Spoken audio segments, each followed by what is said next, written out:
What up? This is Rama Screen covering movies, TV, and entertainment, and here's my review of Peacock series Bel-Air Season 2. Hey, before you watch my review, please subscribe to my channel, press that like button, ring that bell, so you can get notified whenever I post new videos. Let's rock this! First up, I would like to say thank you to Peacock for granting me the screeners to the first 4 episodes of this new season. It goes without saying that even though I will not be spilling spoilers here, this review is mainly for those of you, my fellow Bel-Air fans, who already know what's up. So since the first 4 episodes are all that they gave me, this review is probably gonna be short. On top of which, Peacock gave me a long list of details that I'm not allowed to disclose here, making it trickier to discuss where the characters are at the moment and what exactly they're up to now.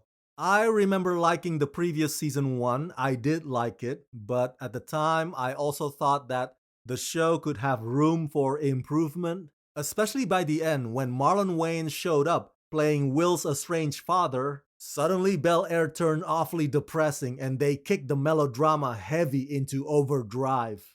Now, the first few episodes of this season 2 are about mending fences and returning to hitting that sweet spot of family drama. The balancing act between Will's antics or shenanigans and Will's ambitions that directly affect the entire Banks family. Yes, it's too early in the game, but I like what I'm seeing so far. I'm feeling optimistic about the rest of this new season, judging from just these 4 episodes. And at this point, I can only sum it up to the best is hopefully yet to come.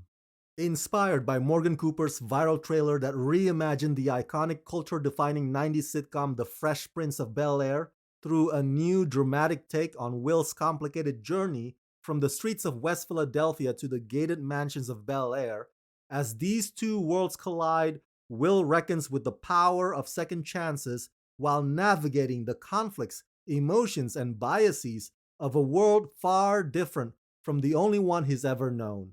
Season 2 of Bel-Air picks up with Will at a crossroads as a new figure comes into his life who challenges what he's learned in Bel-Air and competes for control of his influence. He juggles this while navigating his home life with the Banks family and trying to rebuild the trust that was broken at the end of last season.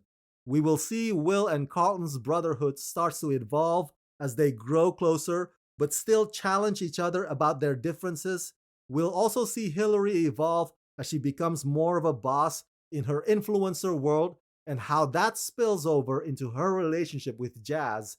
And we will also see Viv and Phil struggle to balance marriage and family while trying to forge their own career paths and reconnect to the things that are important to them.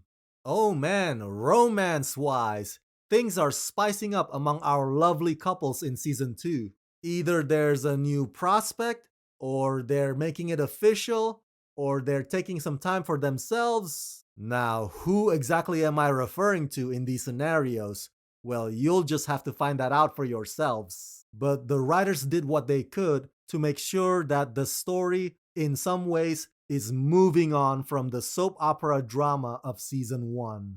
Now, what it does continue to do, however, is try to paint the Banks family as a compassionate, idealistic, rich people, which is a tough task to accomplish in today's eat the rich world. The excessive display of wealth, particularly in Season 2, is ridiculous to the point where it's difficult to empathize with the plights of the Banks family, whether it be Hillary struggling as an influencer or Carlton struggling with his anxiety. Season 2's idea of getting in touch with the common folk is by way of social justice, as opposed to economic justice. And so, as admirable as that may seem, it's also the lowest hanging fruit. There's a lot of subplots going on in Season 2, and the aftermath of Season 1 is that now the characters are suspicious of one another, despite coming back under the same roof. Will has a big plan for his future, but the problem with Will is that he's not a very good judge of character, which allows for a certain new somebody to come in and take advantage of Will's blind spot. And there's a few notable guest stars that will make you geek out if you grew up watching the original Fresh Prince of Bel-Air sitcom. And you know what? The roles that they play here fit the story at hand, or at least the themes that the writers are tackling. On these 4 episodes, Will, Carlton, Hillary, and even Ashley are desperate to prove themselves. They're desperate to prove a point, to have a purpose, to make a statement. So much so that they're oblivious of the toll that may take on them and everybody around them. And that is exactly what makes season 2 intriguing and compelling.